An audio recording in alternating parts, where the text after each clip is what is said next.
Guys, today I want to show you one of the most underrated weapons in the entire Caro-Kann. And I know what some people are already thinking. Exchange variation? Really? Isn't that the boring line? That's exactly what most players think. People see the exchange variation and think, okay, symmetrical structure, draw incoming, nothing is happening. But wait a second. That mindset is exactly why black scores really well here, because white often thinks they can make random improving moves and somehow pressure black. Meanwhile, black has a very easy setup, very clear plans, and if you are going to understand the ideas, you slowly take over the game. And I'm serious about this.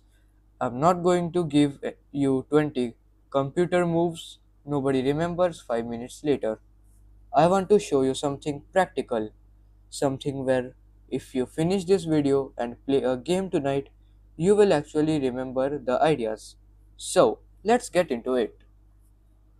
White plays pawn to e4, black responds pawn to c6. White plays pawn to d4, black plays pawn to d5. Here, white recaptures with pawn takes on d5 and then black recaptures with pawn takes on d5. And now we reach the Caro-Kann exchange variation.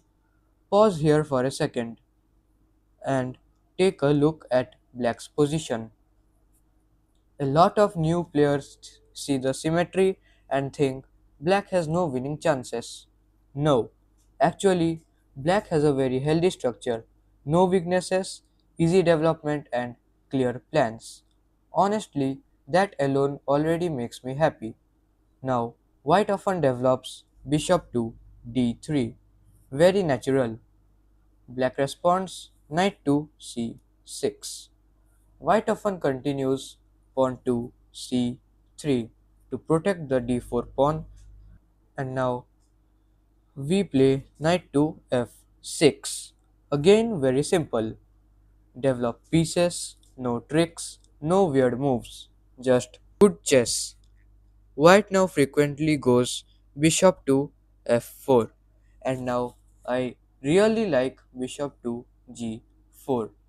This move looks quiet, but it has a purpose.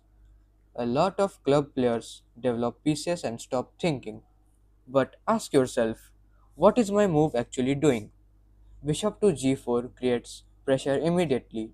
It can pin pieces and make white think. Little annoying moves like this win games. Now, a move I see all the time is queen to b3. Very common. White attacks the b7 pawn, and new players panic here. They think, oh no, my pawn is hanging. Relax. Queen to d7. Simple, and this is why I love this setup. One move and suddenly everything connects. The pawn is defended, the queen supports development, castling ideas exist, rook to c8 ideas exist, and bishop to d6 idea also exists. Everything starts fitting together. Now, white often continues knight to d2 and black calmly plays pawn to e6. And right here, I want you to stop memorizing moves and understand positions. Look at black. Both knights developed, strong center, no weaknesses, and an active bishop. Now, ask yourself, what is black actually trying to do? Because that question matters much more than move memorization. The plan is very simple. Finish development, castle, bring the rook to c8, put the bishop on d6, and later choose the right moment for pawn to e5. That's it. Seriously, that setup alone will carry you through so many games. Let's continue. White plays knight g to f3 to castle kingside, and black develops bishop to d6. And honestly, I love this square. Look where the bishop points. h2. Even if there's no attack right now, white always has to think about it. Chess is funny sometimes. You don't always need threats. Sometimes you just need annoying pressure. Now, suppose white gets ambitious and he takes the bishop with bishop to d6. You can recapture with queen takes on d6. And now white will play h3. For if you are a new player, you may think why not queen takes b7, because here you can play rook to b8 and you are just kicking the queen away from the b file. Now the queen has to go to a6 and then you can simply castle.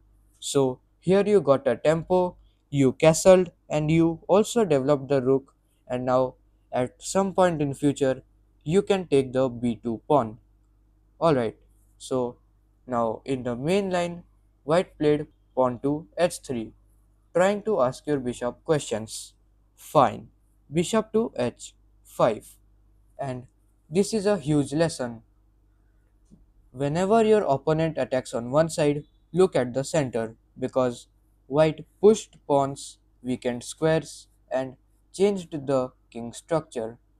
Now, opening the center can become incredibly powerful. That idea wins games over and over. The exchange variation usually isn't about some crazy tactic on move 10. It's about small improvements, tiny upgrades, and here you improve your worst piece, pressure a weakness, and activate a rook. Suddenly, 10 moves later, you are just better. Now, imagine white slowly improves with moves like rook to e1 or knight to f1. Black can start activating with knight to a5. This move is sneaky because remember that queen from b3 earlier. Now the knight attacks the queen. The queen moves, black gains time, and suddenly more ideas appear. Queen c7, pressure on the c file. Tiny advantages stacking up. This is literally how strong positional players squeeze people. Now, I want to say one thing because I made this mistake myself when I first learned these positions. Do not rush pawn to e5. I know the move looks attractive. You see space, you want action, and you push. But complete development first. The Caro-Kann rewards patience. Everybody wants attacks immediately, but if you develop first and strike later, your positions become much easier to play. Imagine this from your opponent's sides. They expected some sharp opening. Instead, everything feels equal, nothing dramatic. Then, 5 moves later, your rook becomes active, their queen gets pushed, and your bishop becomes stronger. Suddenly, they realize, wait, why am I defending? That feeling is exactly why experienced players trust the Caro-Kann. You slowly quiz people, no panic, no gambling, just pressure.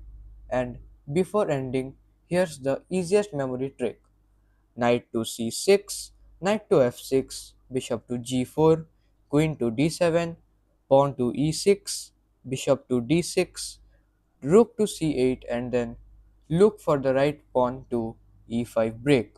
Remember ideas, not moves. Try this in your games and tell me if your opponents survive the squeeze.